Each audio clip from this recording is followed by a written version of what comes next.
Friends, अपने आज के इस वीडियो में मैं आपको ये बताऊंगा कि जैसे अगर कोई प्राइम मिनिस्टर है इंडिया में और वो अपनी पोस्ट से रिज़ाइन कर देता है अपने टर्म के टाइम पे या उसकी डेथ हो जाती है, तो क्या प्रोसीजर होता है पार्लियामेंट में, क्या होगा, क्या नई गवर्नमेंट होगा बनेगी कैसे, और इलेक्शन होगा क्या होगा। तो उसके बारे में मैं यहाँ पे आपको सारे केस बताऊंगा। और इसमें देखिए, आप इसमें the council of ministers are appointed by the president on the aid and advice of the prime minister. ये बात तो आप जानते हैं कि जो काउंसिल ऑफ मिनिस्टर्स जो अपॉइंट किए जाते हैं वो क्या करता है, प्रेसिडेंट अपॉइंट करते हैं और किसकी एडवाइस पे, प्राइम मिनिस्टर की एडवाइस पे अपॉइंट करते हैं। ठीक है, अब ये आप जानते हैं। तो होता क्या है, ये आर्टिकल 74 में ऐसा बोला गया है। तो अब आप देख रहे हो कि प्राइम मिनिस्टर जो होता है वो सेंट्रल अथॉरिटी होता है जो कि काउंसिल ऑफ मिनिस्टर्स को बांध के रखता है। ठीक है, एक तरह से आप ऐसा कह सकते हो। तो therefore when the prime minister dies or resigns the entire council is dissolved and a new council of ministers needs to be appointed. तो आप देखोगे कि जब प्राइम मिनिस्टर या तो डेथ हो जाए उसकी या वो रिजाइन कर दे, तो इंटायर जो काउंसिल है उस पूरी इंटायर काउंसिल को रिजाइन करना पड़ सकता है, या वो काउंसिल ही डिसॉल्व हो जाती है।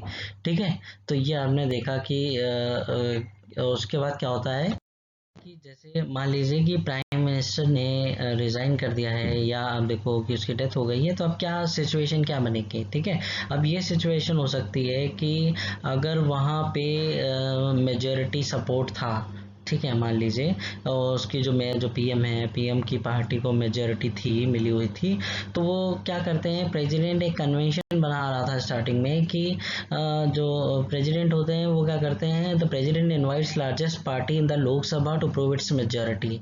जो प्रेसिडेंट है वो जो लार्जेस्ट पार्टी होती है जिसको मेजॉरिटी होती है उसको इनवाइट करते हैं लोकसभा में और कहते हैं आप अपनी मेजॉरिटी प्रूव करो इन द हाउस।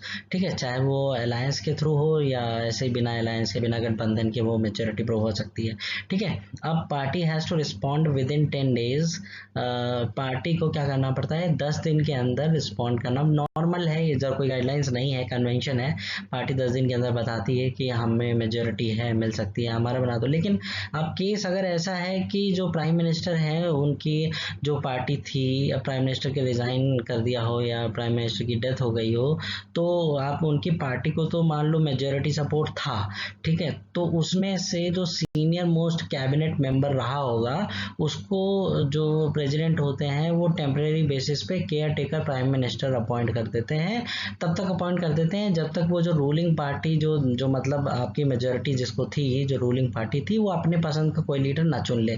क्योंकि ऐसा होता है ना कि आप जैसे आज मान लीजिए प्राइम मिनिस्टर की डेथ हो गई अचानक से, तो ऐसा तो होगा नहीं कि उनको सोच रहे हैं, डिस्कशन करना होगा ना उनके बाकी पार्टी, रूलिंग पार्टी को, कि किसको बनाए प्राइम मिनिस्टर। तो तब तक के टाइम के लिए केयर टेकर प्राइम मिनिस्टर बना देते हैं ये आपके प्रेसिडेंट, क्या ये है सीनियर मोस्ट। ये कोई कन्वेंशन है, कहीं कॉन्स्टिट्यूशन में रिटन नहीं है, तो इसका वायलेशन भी हो जाता है। तो वो अब जैसे मान लीजिए किसी ने पहले से ही प्लान करके रखा हुआ है रूलिंग पार्टी ने कि हमारे हिसाब से इनको बना दो आप, ठीक है, तो अब वो तुरंत बताएंगे प्रेसिडेंट को, तो प्रेसिडेंट डायरेक्ट उनको प्राइम मिनिस्टर बना देंगे। ठीक है, जैसे आप देखो इंदिरा गांधी की जब डेथ हुई थी 1984 में, तो राजीव गांधी को तुरंत प्राइम मिनिस्टर बना दिया गया था। कैसे बना दिया गया, क्योंकि जबकि वो यंगेस्ट थे, उम्र में सबसे कम थे और वो कैबिनेट से भी नहीं थे, तब भी उनको बना दिया गया। तो ये मतलब पहले से प्लान करके उन्होंने रखा था कि राजीव गांधी को बनना चाहिए, उन्होंने बताया प्रेसिडेंट को, प्रेसिडेंट ने उनको बना दिया राजीव गांधी को। ठीक है, लेकिन जब आप देखो कि जब नेहरू जी की डेथ हुई थी 1964 में और लाल बहादुर शास्त्री की जब डेथ हुई थी, तो उस समय जो कन्वेंशन के हिसाब से गुलजारी लाल नंदा को बना दिया गया था केयर टेकर प्राइम मिनिस्टर। तो केयर टेकर प्राइम मिनिस्टर का जो कंसेप्ट है, ये आप देख रहे हो कि ये कन्वेंशन चला आ रहा है। ठीक है, कि जैसे अगर रिजाइन कर देता है प्राइम मिनिस्टर ने, रिजाइन कर दिया तो उसकी काउंसिल ने भी रिजाइन कर देते हैं। लेकिन मान लीजिए मेजोरिटी है, ठीक है, मेजोरिटी है, तो उसके दूसरे उस मेजोरिटी से में किसी कोई और चुन लिया जाएगा लीडर कि भाई हम इनको लीडर बनाते हैं और आज से ये हमारे प्राइम मिनिस्टर होंगे। ठीक है, तो इस तरह से आपने देखा कि ये आपको कैसे प्राइम मिनिस्टर ये बनाया जा सकता है। लेकिन मान लीजिए आप सोचने वाली बात ये है कि जो प्राइम मिनिस्टर है वो रिजाइन ही क्यों करेंगे। नॉर्मली तो आप देखोगे कि कभी ऐसा होता नहीं कि प्राइम मिनिस्टर को मतलब सपोर्ट भी है, कॉन्फिडेंस भी है, फिर भी वो रिजाइन करते हैं, ऐसा नहीं होता है। ठीक है, होता क्या है, जैसे मान लीजिए अलायंस है, कोई गठबंधन में है और उनको प्राइम मिनिस्टर को नहीं अच्छा लग रहा है गठबंधन में, तो वो क्या करते हैं, वो प्रेसिडेंट को लिख के भेज देते हैं कि हमें ये लोग ये डिसॉल्व करो आप लोकसभा को, और द फ्रेश इलेक्शन कराओ, और फिर मैं देखता हूँ कि हमें दोबारा फुल मेजोरिटी मिलती है कि नहीं मिलती है। क्योंकि अलायंस में अपने मन से काम नहीं हो पाता, तो वो चाहते हैं कि अब ऐसा सीन बन चुका है कि अब अगर इलेक्शन हो जाए तो हमको फुल मेजोरिटी में मिल सकती है, ठीक है। तो इसलिए आप देखते हो कि तब पीएम जो है, प्राइम मिनिस्टर जो है वो रिजाइन करते हैं, या उनके मान लीजिए उन्होंने अलायंस की गवर्नमेंट बनाई थी, कोई एक सपोर्ट पीछे खींच लिया उसने, तब पीएम को रिजाइन करना पड़ जाता है, कोई ऑप्शन ही नहीं है, क्योंकि मेजर उनके पास कॉन्फिडेंस नहीं है, सपोर्ट नहीं है, मेजोरिटी सपोर्ट नहीं है, तो उनको रिजाइन करना पड़ गया। तो उस रिजाइन करने के केस में क्या करते हैं, जो प्रेसिडेंट होते हैं वो मौका देते हैं, क्योंकि अब उनके पास मेजोरिटी है नहीं, तो अब अलायंस में किसी को मौका देते हैं कि आप में से कौन है जो अपना प्रूव कर सकता है कि आपको मेजोरिटी है। तो मान लीजिए उनको लगा कोई प्रूव कर ही नहीं पा रहा है मेजोरिटी, ठीक है, तो मेजोरिटी कोई प्रूव कर नहीं पा रहा है, तो फ्रेश इलेक्शन तो होंगे, लेकिन कोशिश ये की जाती है कि मतलब बेमतलब खर्चा ना करना पड़े इस तरह का, तो टर्म तो कम से कम सर्व हो जाए, तो उसकी वजह से क्या करते हैं कि मौका देते हैं, ठीक है। लेकिन वो मान लीजिए नहीं हो पाया, तो फिर मिड टर्म पोल होते हैं कि मतलब बचे हैं, टाइम बचा था 5 साल में, फिर उससे पहले ही मिड टर्म इलेक्शन कराए जा रहे हैं, क्योंकि कोई ऐसा मिला ही नहीं जो मेजोरिटी प्रूव कर पाए। तो ये केसेस आपने देखे, ठीक है। अब आप देखोगे कि जैसे मान लीजिए, but if no party is able to prove its majority in the house, then the whole Lok Sabha is dissolved by the president and he calls for fresh general election, ठीक है। अब आप देख रहे हो कि इसमें दो चीजें आप ध्यान रखने वाली हैं कि गवर्नमेंट इज डिसॉल्व्ड और लोकसभा डिसॉल्व्ड। गवर्नमेंट कब डिसॉल्व होती है, जैसे कि प्राइम मिनिस्टर ने रिजाइन कर दिया है, प्राइम मिनिस्टर की डेथ हो गई, तो उसके साथ साथ काउंसिल ऑफ मिनिस्टर भी चली जाती हैं, ठीक है, क्योंकि कलेक्टिवली रिस्पॉन्सिबल होते हैं ये, तो ऐसा नहीं हो सकता है कि प्राइम मिनिस्टर और ये इंडिपेंडेंट अलग अलग चलते हैं, सब किसी एक की गलती पे भी सबको भुगतना पड़ता है, इस तरह से आप समझिए, ठीक है। लोकसभा के लिए कलेक्टिवली रिस्पॉन्सिबल होते हैं। तो अब आप देखोगे कि अगर कोई चीज मतलब कोई मतलब पीएम की डेथ हो गई, रिजाइन हो गया, या कोई मिनिस्टर इस तरह से कुछ कुछ भी हुआ, न कोई मेजोरिटी सपोर्ट नहीं, कॉन्फिडेंस चला गया इनका, तो आप देखोगे कि ये गवर्नमेंट डिसॉल्व होती है, लोकसभा नहीं डिसॉल्व होती। लोकसभा डिसॉल्व अलग चीज है, लोकसभा पूरा हाउस है, ठीक है, यहाँ पे गवर्नमेंट डिसॉल्व हो गई। अब उस गवर्नमेंट डिसॉल्व के बाद प्रेसिडेंट दूसरों को मौका देते हैं कि आप मौका हम दे रहे हैं आपको, आप अगर मेजोरिटी प्रूव कर सकते हो तो करो, नहीं तो हम लोकसभा डिसॉल्व कर देंगे। तो अगर कोई नहीं प्रूव कर पाता है तो फिर लोकसभा डिसॉल्व हो जाती है। लोकसभा डिसॉल्व हो जाती का मतलब है अब नए इलेक्शन होंगे, ठीक है। अब देखिए, as per the constitution not more than 6 months must lapse before two session of parliament. ऐसा है कि दो पार्लियामेंट के सेशन के बीच 6 महीने से ज्यादा का गैप नहीं होना चाहिए। तो इसका मतलब मान लीजिए अभी लोकसभा अगर डिसॉल्व हो गई है, तो 6 महीने के अंदर अंदर इलेक्शन होके मतलब नए गवर्नमेंट आ जानी चाहिए। ये सीधा क्लियर कट है। Election commission bound to hold the election such that new government can take office within 6 months of the dissolution of the previous Lok Sabha. तो ये आपका अंडरस्टूड है कि 6 महीने के अंदर अंदर इलेक्शन हो जाएंगे अगर डिसॉल्व हो गई, क्योंकि 6 महीने के अंदर दूसरी भी तो असेंबली होनी है ना, ठीक है, सेशन लगना है पार्लियामेंट का। तो ये चीज़ कंसेप्ट आप समझिए किस तरह से जो इंडिया में जो कॉन्स्टिट्यूशन में जो प्रोविज़न है क्या है, और किस तरह से वर्क करता है, कन्वेंशन क्या होता है, और आज के सिनेरियो में भी आप देखते हो कि किस तरह से अलायंस की सरकार ही बन रही है। तो अलायंस की सरकार में जरा सा सपोर्ट कम होता है, कोई एमपी ने पार्टी चेंज कर ली या सपोर्ट छीन लिया, तो आप देखते हो कि किस तरह से वो गवर्नमेंट गिर जाती है। तो उस समय क्या प्रेसिडेंट क्या कर सकते हैं, तो ये पूरा के ये आपका केस स्टडी है। अब देखिए कि आप देखोगे आर्टिकल 74 में क्या लिखा हुआ है कि council of minister to aid and advice president. तो एक काउंसिल ऑफ मिनिस्टर होगी जो प्रेसिडेंट को एड और एडवाइस करेगी, ठीक है। तो अब ये जो आप देखोगे आर्टिकल 74 में, ये बहुत इंपॉर्टेंट है। पहली चीज क्या लिखी हुई है, there shall be a council of minister with prime minister at the head to the aid and advise the president who shall in exercise of his function act in accordance with such advice. अब देखो, ये जो आपका act in accordance word जो bold में है, ये 42nd amendment 1976 में ऐड किया गया था, ठीक है। इससे पहले क्या था कि ऐसा नहीं था, कहीं रिटन नहीं था कि मतलब जो एडवाइस है वो बाउंड मतलब बाइंडिंग है, ऐसा नहीं था। लेकिन इंदिरा गांधी ने क्या किया कि ये मतलब उनको लगता था कि ये जुडिशरी जो है वो कभी भी बदल सकती है। उसके जो जस्ट उसके जो वर्डिक्ट्स आते हैं, आप देखा होगा कि सुप्रीम कोर्ट के वर्डिक्ट में अपने पिछले वर्डिक्ट को ही डिनाई कर जाते हैं वो। तो इस तरह से उनको लगा कि कहीं ऐसा ना हो कि आगे चल के दिक्कत हो, तो उन्होंने ऐसा कर दिया कि अभी बाइंडिंग कर दिया कि अगर कोई एडवाइस देते हैं तो वो एडवाइस बाइंडिंग होगी, प्रेसिडेंट को वो माननी पड़ेगी, ठीक है। उसके बाद अब देखोगे 44th अमेंडमेंट में जो मोरारजी देसाई आते हैं तो प्रेसिडेंट को एक चांस दे देते हैं कि आप रिकंसीडर के लिए भेज सकते हो, लेकिन रिकंसीडर के बाद भी अगर फिर से वही एडवाइस दे दी गई तो वो प्रेसिडेंट को मानना पड़ेगा। तो ये बात आप गांठ बांध लीजिए कि प्रेसिडेंट जो है वो उनको एडवाइस मानना मैंडेटरी है, वो कुछ भी ऐसा नहीं कर सकते, एडवाइस के अलावा कुछ नहीं कर सकते हैं, ठीक है। तो ये आपने देखा। अब दूसरा चीज है the question whether any and if so what advice was tendered by ministers to president shall not be inquired into in any court.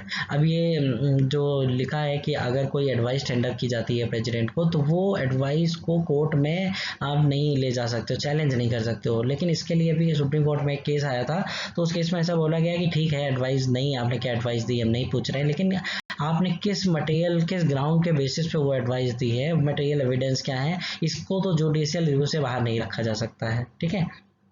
तो ये केस आपको सामने सुनने को मिलेगा। 5 other provisions as to ministers. अब देखो आर्टिकल 75 में ऐसा लिखा गया है कि the prime minister shall be appointed by the president and the other minister shall be appointed by the president on the advice of the prime minister. वो तो साफ बात है कि प्राइम मिनिस्टर को प्रेसिडेंट अपॉइंट करेंगे और बाकी काउंसिल ऑफ मिनिस्टर को ये प्राइम मिनिस्टर एडवाइस करते हैं प्रेसिडेंट को कि इनको बना दो, तो फिर प्रेसिडेंट उनको अपॉइंट करते हैं, ठीक है। और 1A क्या है, तो total number of ministers including the prime minister in the council of ministers shall not exceed 15% of the total number of members of the house of the people. जितने total members of the house of the people में लोकसभा में जितने total member हैं उनके 15% से ज़्यादा minister नहीं हो सकते हैं, ठीक है। ये आपने देखा। The total number of ministers, including the prime minister, भी हैं in the council of ministers shall not exceed 15% of the total number of members of the house of the people. 1B क्या है, a member of either house of the parliament belonging to any political party who is disqualified for being a member of that house under para 2 of the 10th schedule shall also be disqualified to appointed as a minister under clause 1 of the duration of the period commencing from the date of his disqualification till the date on which the term of his office as such member would expire, or he contest any election to either house of parliament before the expiry of such period till the date on which he is declared elected whichever is earlier। ये disqualification से related बात की गई है कि अगर कोई जो वो कोई भी मेंबर ऐसा है पॉलिटिकल पार्टी जो डिस्क्वालीफाई है हो गई है तो वो मिनिस्टर भी नहीं बन सकते हैं, ठीक है। वो इस तरह की बातें हैं। जब ये डिस्क्वालिफिकेशन के रिलेटेड बातें करूंगा तो मैं आपको इसके बारे में बताऊंगा, ठीक है। The minister shall hold office during the pleasure of president. अब ये जो मिनिस्टर हैं वो प्लेजर ऑफ प्रेसिडेंट जब तक है, जब तक सेटिस्फेक्शन ऑफ प्रेसिडेंट है तब तक ये अपना ऑफिस होल्ड करेंगे, ठीक है। इस तरह का एक क्लॉज है। और 3 में क्या लिखा है, the council of ministers shall be collectively responsible to the house of people. ये चीज़ इंपॉर्टेंट है, कलेक्टिवली मतलब गलती भले एक की हो लेकिन भुगतना सबको ये पड़ेगा, कलेक्टिवली रिस्पॉन्सिबल है। अलग अलग इंडिविजुअल लेवल ये नहीं कह सकते कि अरे ये तो उसका पर्सनल विचार है। जैसे कि मान लीजिए डिफेंस मिनिस्टर ने कुछ गलत कर दिया तो ऐसा नहीं प्राइम मिनिस्टर कह रहे अरे ये तो उसकी पर्सनल चॉइस है, हमें नहीं मालूम, ये नहीं होता। कलेक्टिवली रिस्पॉन्सिबल है सब, एक ने गलती करी तो सब जिम्मेदार है, ठीक है। Before a minister enters upon his office the president shall administer to him the oath of office and secrecy according to the form set out for the purpose in 3rd schedule. अब ये office oath के बारे में बात की गई है। 5th में क्या बात की गई, minister who for any period of 6 consecutive month is not a member of either house of the parliament shall at the expiration of that period cease to be a minister। एक minister मान लीजिए कोई appoint कर लिया आपने कहीं से भी उठा के, ठीक है, और वो मेंबर नहीं था पार्लियामेंट का, फिर भी आपने उसको मिनिस्टर बना दिया तो उसको 6 महीने का टाइम दिया जाता है कि आप कम से कम 6 महीने के अंदर मिनिस्टर पर कोई मतलब कैसे करके आ जाओ, ठीक है, पार्लियामेंट में, चाहे राज्यसभा में आ जाओ चाहे लोकसभा में आ जाओ, ठीक है। The salaries and allowance of the minister shall be such as parliament may from time to time by law determine and until parliament so determine shall be as specified in the 2nd schedule.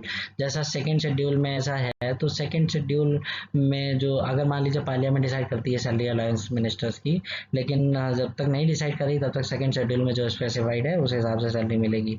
तो ये सारी चीज़ें आप ध्यान रखिएगा कि जो 2nd में प्लेजर ऑफ प्रेसिडेंट, 3rd में बात की गई है 75 के 3rd में कलेक्टिवली रिस्पॉन्सिबल, तो 3rd ज़्यादा इंपॉर्टेंट है, 75 का 3rd कलेक्टिवली रिस्पॉन्सिबिलिटी की बात की गई है इसमें। अब देखिए एक इम्पॉर्टेंट केस हुआ था, उसमें क्या हुआ था कि UN राव जो मद्रास स्टेट में, जो मद्रास हाई कोर्ट में एक एडवोकेट थे, उन्होंने इंदिरा गांधी पे केस किया 17 मार्च 1971 में। ठीक है, उस केस में क्या था, UN राव ने एक पिटीशन फाइल करी थी और को वारंटो नाम की पिटीशन बोला था कि ये इंदिरा गांधी पे लगनी चाहिए कि आपकी को वारंटो मतलब आपकी क्या अथॉरिटी है, किस अथॉरिटी से आप प्राइम मिनिस्टर बनी हुई हो। ठीक है, and she no more has any authority to take any policy decision over the nation's welfare. तो अब आप पूरा इसका बैकग्राउंड समझो कि देखिए 1964 में जब नेहरू जी की डेथ हुई थी, उसके बाद 1966 में लाल बहादुर शास्त्री जी की डेथ हुई। उसके बाद क्या हुआ, 4 मार्च 1967 को इंदिरा गांधी को प्राइम मिनिस्टर बनाया गया। लेकिन हुआ क्या कि उनके कांग्रेस में ही इंटरनल स्प्लिट हो गई। कब हो गई थी कि इनको इंदिरा गांधी को कांग्रेस पार्टी से ही एक्सपेल कर दिया गया था, तो फिर दो पार्टियां बन के सामने आई थी कांग्रेस की। ठीक है, तो वो स्प्लिट कब हुई थी, 12 नवंबर 1969 को, 1969। ये वही टाइम है जब ये बैंकों का नेशनलाइजेशन हो रहा था। ठीक है, तो आप ये देखो कि उस टाइम पे ही पार्टी स्प्लिट हो गई। और उसके बाद क्या हुआ कि उनके वो मतलब उनकी जो गवर्नमेंट थी वो माइनॉरिटी गवर्नमेंट बन रही थी। ठीक है, मेजोरिटी का सपोर्ट नहीं मिल रहा था। तो हुआ क्या कि उन्होंने रिकमेंड कर दिया जो प्रेसिडेंट को कि आप लोकसभा को डिसॉल्व कर दीजिए। ठीक है, तो इसी रिकमेंडेड डिसोल्यूशन ऑफ लोकसभा इन 27 दिसंबर 1970। ठीक है, तो उन्होंने जब रिकमेंड किया, तो रिकमेंड करने के बाद अब देखो, आप रिकमेंडेशन तो कर दिया इन्होंने, तो उस समय क्या होता है, प्रेसिडेंट के ऊपर है, वो प्रेसिडेंट ये देखते हैं कि जो आपका कि कोई दूसरा बन सकता है, मेजोरिटी मिल सकती है कि नहीं, चांसेस हैं कि नहीं है। ठीक है, और अगर किसी और को मिल सकता है तो वो उसको मौका दे देंगे। क्यों बेमतलब में इलेक्शन होगा मिड टर्म 1 साल पहले, और मतलब एक्सपेंसेस होंगे, तो ये सारी चीज़ें हैं। ऐसा नहीं होता है कि दूसरा बन सकता है फिर भी मौका न दिया जाए, तो वो ज़्यादातर ऐसा किया जाता है। और इसके सही कई सारे केसेस भी आप देखो, कोर्ट में केसेस क्यों जाते हैं, जैसे मौका नहीं दिया गया मान लीजिए, तो फिर वो कोर्ट में चला जाता है, सुप्रीम कोर्ट में फिर केसेस होते हैं, केसेस फाइल होते हैं कि हमको मौका नहीं दिया गया और इन्होंने लोकसभा ही डिसॉल्व कर दी है, मिड टर्म पोल कैसे करा रहे हैं, हमसे तो पूछते कम से कम इलेक्शन के लिए। तो इस तरह के केसेस आप स्टेट लेवल पे कई सारे देखोगे। ठीक है, सेंट्रल लेवल पे हम मान लीजिए इन्होंने रिकमेंड किया, तो इनको पता हो रहा होगा कि लोकसभा डिसॉल्व हो सकती है, किसी और को मौका नहीं मिलेगा क्योंकि किसी को भी मेजोरिटी नहीं मिल रही होगी। ठीक है, तो इन्होंने 27 दिसंबर 1970 को लोकसभा डिसॉल्व करने के लिए बोला, तो लोकसभा हो गई डिसॉल्व। अब जनरल इलेक्शन होने कब थे, मार्च 1971 में। तो आप देख रहे हो कि इतने 3 महीने के टाइम में ये फिर भी प्रेसिडेंट ये इंदिरा गांधी जो है वो प्राइम मिनिस्टर बनी रही। तो उस प्राइम मिनिस्टर बने रहने की वजह से UN राव जो थे मद्रास कोर्ट में जो एडवोकेट थे, उन्होंने क्या करा कि उन्होंने केस कर दिया। उन्होंने कहा कि को वारंट है, आपकी अथॉरिटी क्या, आप कैसे बने रह सकते हो। तो उन्होंने क्या बोला, उन्होंने क्या रीजन दिया कि आर्टिकल 75(3), मैंने अभी आपको बताया था कि 3 में कलेक्टिवली रिस्पॉन्सिबिलिटी की बात की है। उन्होंने कहा आर्टिकल 75(3) में ये बोला गया है कि council of ministers shall be collectively responsible to the house of Lok Sabha. ठीक है, लेकिन लोकसभा तो डिसॉल्व हो गई है। और तो आप ये देखो, once the Lok Sabha was dissolved under article 85(2), he argued that it would not be possible for the council of minister to be responsible to the lower house. तो ये रिस्पॉन्सिबल हो ही नहीं सकते, काउंसिल मिनिस्टर कहाँ से आ गए। In that event he suggested that president could exercise at the executive power of the union either directly or through subordinate to him as provided in article 53(1) of constitution। तो उन्होंने कहा कि अब जैसे 85 article 85(2) में डिसॉल्व करने की बात की जाती है कि लोकसभा को डिसॉल्व किया जा सकता है प्रेसिडेंट के द्वारा, तो उन्होंने कहा जब डिसॉल्व हो चुकी है तो कलेक्टिव रिस्पॉन्सिबिलिटी है ही नहीं, तो फिर ये काम जो एग्जीक्यूटिव पावर है ये ले लेनी चाहिए प्रेसिडेंट को अपने हाथों में, और काम कराने के लिए उनको किसी मिनिस्टर की जरूरत नहीं है, वो अपने मन से वो उनके नीचे जो आर्टिकल 53(1) में लिखा हुआ है कि वो अपने सबऑर्डिनेट ऑफिसर्स की हेल्प लेके काम करा सकते हैं डायरेक्टली या इनडायरेक्टली। तो इस तरह से कराना चाहिए। तो ये इनको क्यों बनाया हुआ है प्राइम मिनिस्टर, इनको हटाओ इंदिरा गांधी को। ठीक है, तो ये आप देखो सुप्रीम कोर्ट ने फिर क्या वर्डिक्ट दिया अपना। सुप्रीम कोर्ट ने बोला कि rejecting Rao's appeal held that article 74(1) में उन्होंने कहा कि there shall be council of minister with the prime minister at the head to aid and advise the president in the exercise of his function. उन्होंने कहा कि ये काउंसिल ऑफ मिनिस्टर जो पहली बात की गई है 74(1) में कि होगी, ये मैंडेटरी है, मतलब होगी, चाहे कुछ भी हो, ये काउंसिल ऑफ मिनिस्टर तो रहेगी, चाहे वो लोकसभा डिसॉल्व हो जाए, चाहे जो हो जाए, कोई ना कोई तो सुझाव देने के लिए रहेगा। And therefore the president cannot exercise the executive power without the aid and advice of the council of minister। तो उन्होंने कहा ऐसा अपनी मर्जी से प्रेसिडेंट नहीं कर सकते एग्जीक्यूटिव पावर को, क्योंकि मान लीजिए ऐसा हो तो फिर तो प्रेसिडेंट वो क्या करेंगे कि कोई एडवाइस देने के लिए है नहीं, वो फिर आराम से अपना चलाते रहेंगे, अपना रूल करेंगे, अपने हिसाब से काम कर सकते हैं एग्जीक्यूटिव पावर अगर उनको मिल गई तो इस तरह के केसेस में नहीं है, हमारे कॉन्स्टिट्यूशन में ऐसा कोई प्रोविजन ही नहीं है। ठीक है, तो आप देखते हो कि एडवाइस के लिए काउंसिल ऑफ मिनिस्टर रहेगी, तो ये तो मैंडेटरी है। तो हाउएवर द आर्टिकल 75(3) का उन्होंने जिक्र किया कि जो आप कलेक्टिव रिस्पॉन्सिबिलिटी की बात कर रहे हो ना, ये कलेक्टिव रिस्पॉन्सिबिलिटी की बात तब होती है जब लोकसभा डिसॉल्व ना हो। ठीक है, लेकिन जब डिसॉल्व हो गई हो ना तो कलेक्टिव रिस्पॉन्सिबिलिटी वाली लाइन नहीं पढ़िए, इसको भूल जाइए। Article 75(3) must be read as meaning that it applies only when the Lok Sabha does not stand dissolve. जब लोकसभा चल रही होती है, डिसॉल्व नहीं होती है, तभी आप आर्टिकल 75(3) को पढ़ो, और नहीं अगर लोकसभा डिसॉल्व हो चुकी है तो इसको मत पढ़ो, उनका कहना ये था। ठीक है, तो उन्होंने क्या किया कि जो इंदिरा गांधी को जो प्राइम मिनिस्टर बनी हुई थी वो एक केयर टेकर गवर्नमेंट की तरह केयर टेकर प्राइम मिनिस्टर बनी हुई थी। ठीक है, वो ऐसे जो प्राइम मिनिस्टर होते हैं वो क्या कर सकते हैं, मेजर पॉलिसी डिसीजन नहीं ले सकते हैं, और इनकी जो एडवाइस होती है वो भी कोई बाइंडिंग नहीं होती प्रेसिडेंट पे। ठीक है, तो आप देखोगे कि इसका वर्डिक्ट क्या आया था, at no time, clear cut आप बोलोगे एक लाइन में तो आप कहोगे कि at no time the president can remain without a council of minister. मतलब ऐसा कोई समय नहीं हो सकता कि प्रेसिडेंट के पास काउंसिल ऑफ मिनिस्टर ना हो। दूसरा, however the caretaker government can not take major policy decision and the advice of any such government is not binding upon the president. ये भी बात इंपॉर्टेंट है।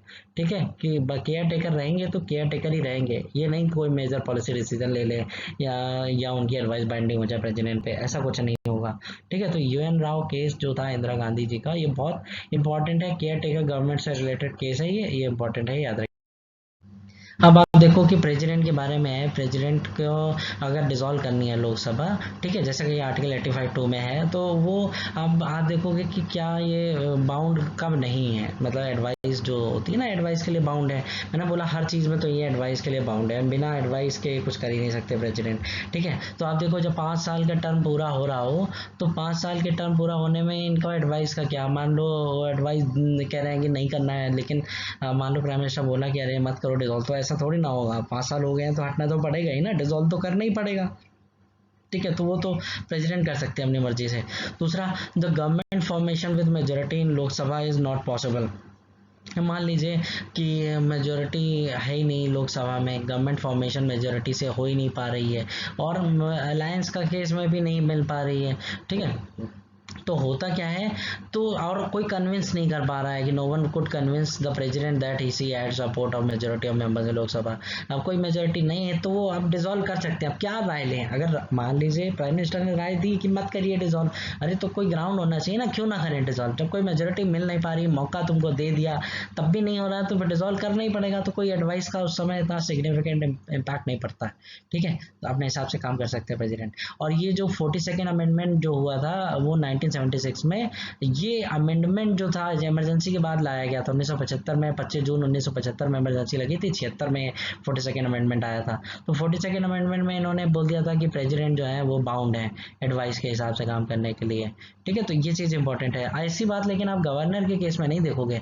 गवर्नर के केस में ये लिखने वाली बात, पहले क्या था, ये कन्वेंशन था कि कभी भी लड़ाई नहीं होगी प्रेसिडेंट में और प्राइम मिनिस्टर में, किसी बात को लेके ये रिस्पेक्ट म्यूचुअल रिगार्ड रहता है, तो ये कभी लड़ाई नहीं करते, कॉन्फ्लिक्ट नहीं आता था। ठीक है, कोई होता भी था तो सुलझा लिया जाता था, ये मैंने आपको अपने वीडियो में बताया भी है, प्रेसिडेंट वाले वीडियो में।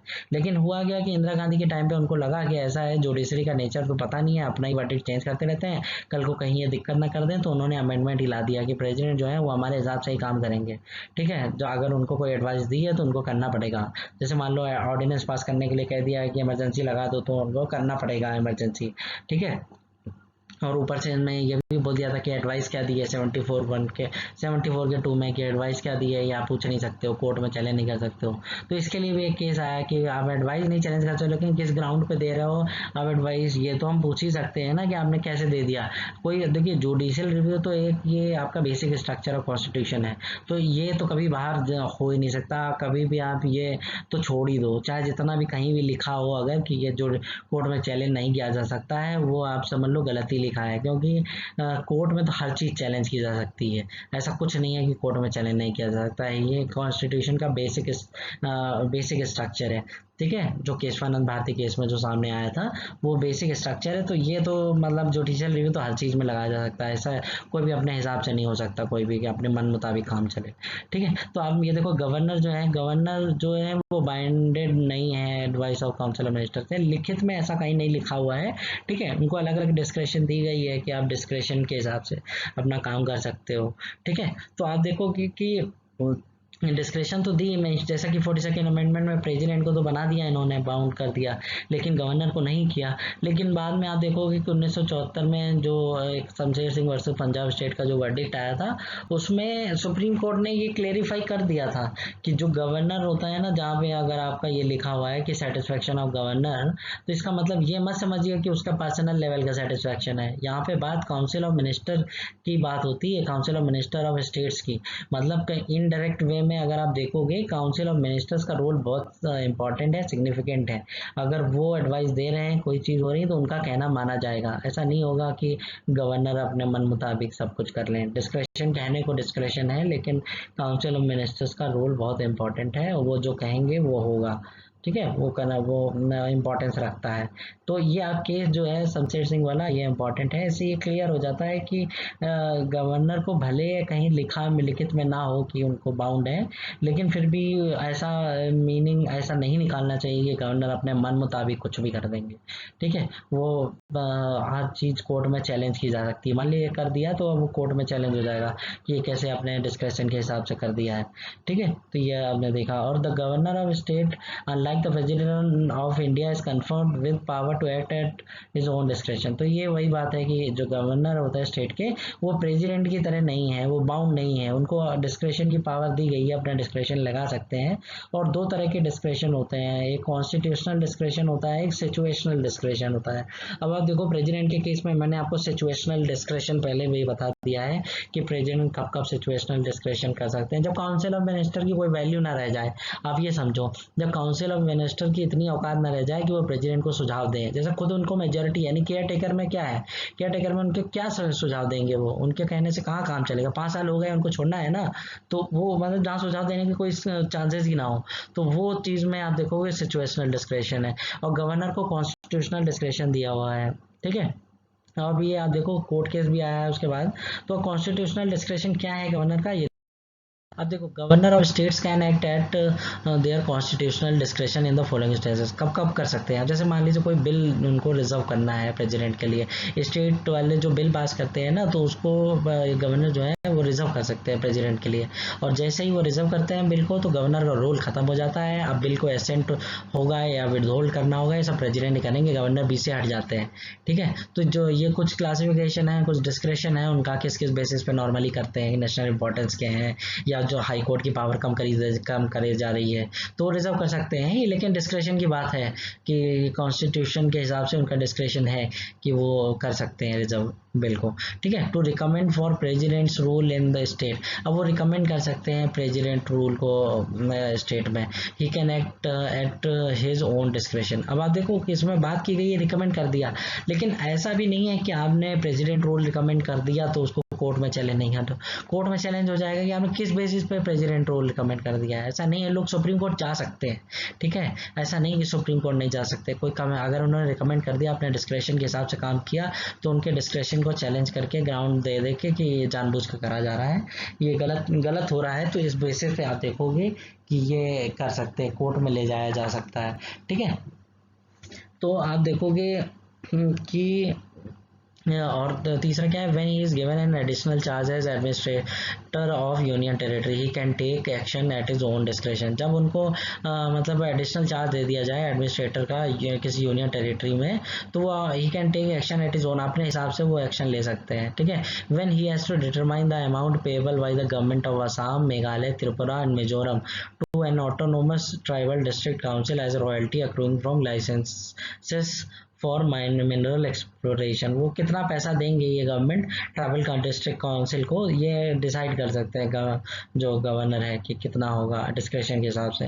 When he calls upon chief minister to seek information regarding administrative and legislative affair, कोई चीफ मिनिस्टर से कोई इन्फॉर्मेशन लेनी है, ठीक है, और वो इन्फॉर्मेशन जो है वो क्या होगी एडमिनिस्ट्रेटिव या लेजिस्लेटिव अफेयर्स के लिए, तो वो डिस्क्रिप्शन के हिसाब से वो मतलब मांग सकते हैं। तो आप देखोगे कि इसमें डिस्क्रिप्शन की बात हो रही है, और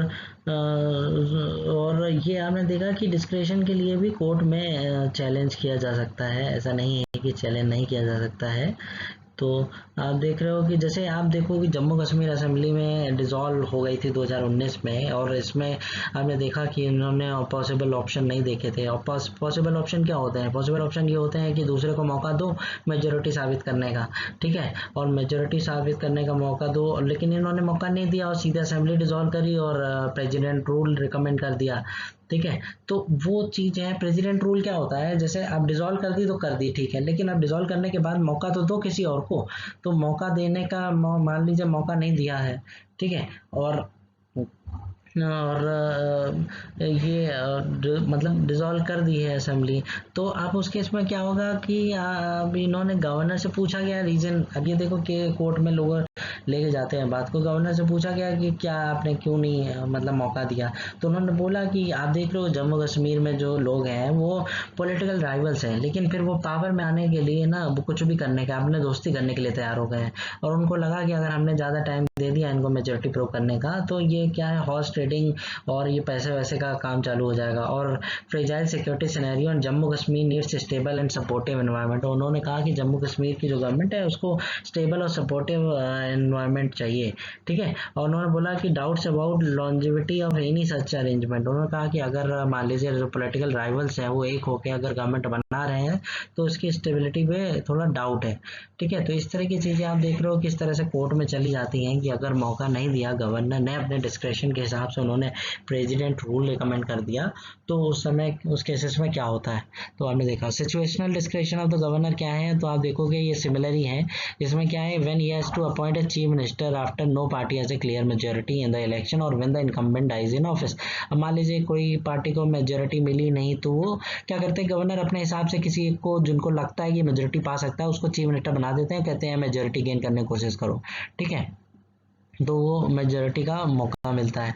and in the election and when the incumbent dies in office, और या तो कभी कोई जो चीफ मिनिस्टर है वो अपने टर्म में ही में एक्सपायर हो जाए तो वो बना सकते हैं अपने हिसाब से, सिचुएशन के हिसाब से। अगर लेकिन लोग अगर सजेस्ट कर रहे हैं नहीं इनको बना दो मैं रूलिंग पार्टी के, तो फिर उनको बना देंगे, ठीक है। When he dismisses the council of ministers on an inability to prove confidence in state legislative assembly, मान लीजिए उन्होंने इंस्ट्रक्शन दिए कि आप प्रूव करो अपनी मेजोरिटी कॉन्फिडेंस को, वो नहीं प्रूव कर पाए काउंसिल मिनिस्टर, तो उनको डिसमिस कर सकते हैं, ठीक है। When he dissolves the state legislative assembly on time when it loses it's majority, मान लीजिए जो लेजिस्लेटिव असेंबली है वो मेजोरिटी लूज कर गई है, ठीक है, तो वो उसको डिसॉल्व कर सकते हैं स्टेट लेजिस्लेटिव असेंबली को, ठीक है। तो ये आपने देखा, और आपने ये